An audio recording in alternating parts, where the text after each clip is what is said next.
Yes, it's that time again. It's Sugar Lounge. You know what we do here. Relationship matters. Just a big thank you to everyone, to all the fans. Keep on tagging, keep on spreading the word. You know what we strive for here. We want to make you the ideal girl, and even for you fellas, we want to make you the ideal guy. It's Sugar Lounge with your boy Mr. Olan and the one and only Mr. K. So you know what we do is a lounge. Get your drink, get your custard creams, get your tea, get your coffee. Sit around the corner, grab Mr. Tom, grab the mum and dad, sit around the TV. So we got a message from a guy who saw the promotional video where Mr. K was talking about the guy with the kind of Red Bull in their hand, watching all the women go past, and he wanted to know how can he be that guy who is talking to the girls, entertaining the girls. He wants to know. He can relate to that. So Mr. K, I know you're good at this. This is your genre. This is your forte. How would you go about approaching girls? How would you go about getting the number? Because that's what you mentioned. Yeah, when I first read the email, I thought it was a good question because it took me back to the days when the fear of rejection was a very big part of me. So, just in response, the first response I'll have to that guy is the first thing to do is embrace the fear of rejection. You know. It's within our DNA. A lot of guys have struggled with fear of rejection in the past, and a lot of guys are still struggling with fear of rejection. So the first thing I say is embrace that. Don't feel like you're a loser. Don't feel like you're kind of in some sort of you know, alone state. It's common. It's just the fear of rejection. Happens to everyone. It happens to everyone.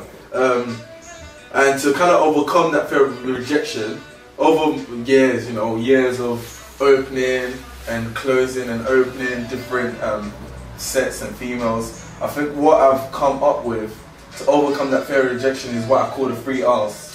3 R's. Mr. K's 3 R's. Yeah, so basically, the first R is, first of all, what I call respect. Respect in the sense of you have to kind of have that confidence in yourself. You have to respect yourself. Like my friends would say, respect yourself. And that comes in actually knowing who you are and knowing what you're worth. That's very true, because if you feel good with yourself, if you feel confident in your own skin, then you know she's going to listen to what you've got to say. Definitely. So it's from the inside which will come outside. Yeah. If in my point of view. For real. And the respect goes the other way as well. In a sense, you have to actually respect the person you want to approach. And I'm not saying that you have to kind of like, respect them, but I mean, look at the person and ask yourself, why do I want to approach this person? Why do I want to talk to this person? Is it because I want to just get a quick thrill, or do I actually want to get to know them? And that's the respect element. Is repertoire. Now, this one might be a bit controversial, but I think it's really important.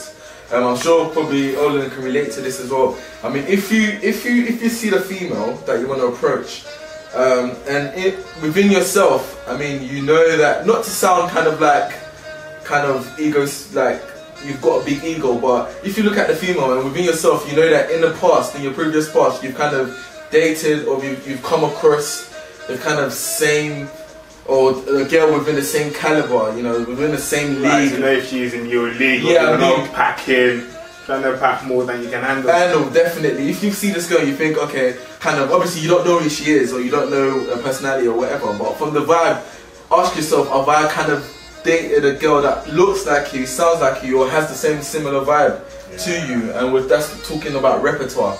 And the third question, which is the most important to boost your confidence, is what I used to ask myself is, have I ever been rejected before?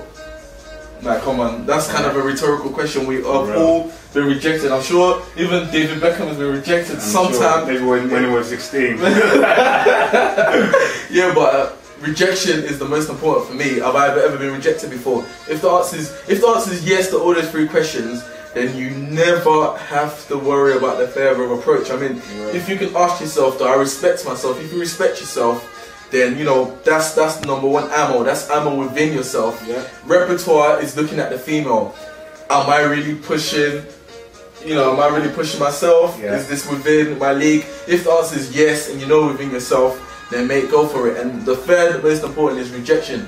Have you ever been rejected in your past? If the answer is yes, then go for it, because you know rejection will be nothing to you. You've heard it. So now that you've built yourself from the inside and done all your internalization, how do you go about talking to this girl. Right.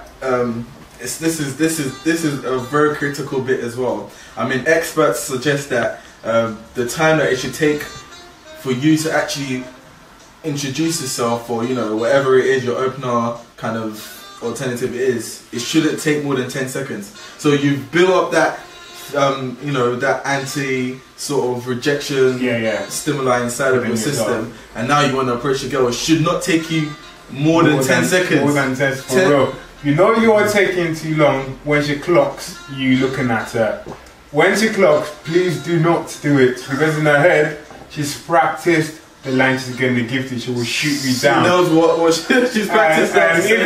And even if she fancies you, she will give you a difficult ride. Yeah. So 5 to 10 seconds, get in there before she sees you. And bang, bang, you're gonna get in there. So yeah. So now that you've walked over to her, what do you say? What comes out of your mouth? That's the most important. As we said already, you've overcome the fear of rejection. You've walked over to her. 7 seconds, you've walked over. Now this is the most critical bit. Listen up. This is a big secret. From my perspective, when you're gonna open your mouth, she's looked at you. She knows you're gonna say something. Don't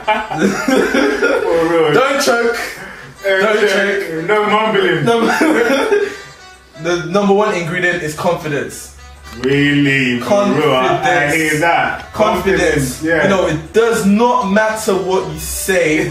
It does not matter the location. As long as you go in there with confidence, that's the number one ingredient. Confidence. For real, I hear that. And also confidence, and you have to be original. Yeah.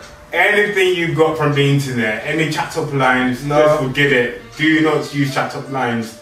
Second of all, anything your friend used or told you works, don't listen to it. Because environments differ, people differ, and scenarios are different. Yeah, so no corny lines, guys. Don't say no names. So you get in there, maybe her name is Lucy, so you go, hey, what's your name? And she goes, Lucy. What do you say next? I think Mr. Olden kind of pointed out a very significant, flaw. Never ever ask for girls. Why do you want to know my name? Don't do it, mate. Don't do it. Never ask her. What's your name? Never ask for a girl's name. Yeah, but it was like back in the day when you said nice can go up to her and you can live that. Yeah, so what's your name? No. You never do. So what would you do? How would you do it? The first thing I'll do is just interact, people like to talk, especially females. Females like to talk about themselves. Right. So don't ask why are you asking about her name? Ask about her, ask about who she is. Not like, okay, so where do you work? I want you her. No.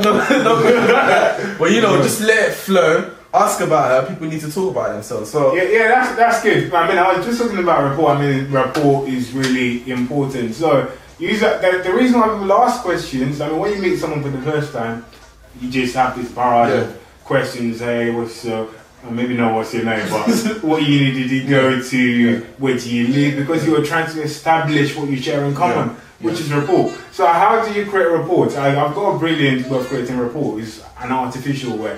So you're like, she goes, yeah, my name is Lucy. Now, how do you build a bridge to that? And you go, oh, Lucy, oh my God, my best friend is called Lucy. My best friend is called Lucy. She was meant to be here today, but she couldn't make it. Yeah. But who cares? I've got a Lucy who's even better looking. And that will make her smile. And that's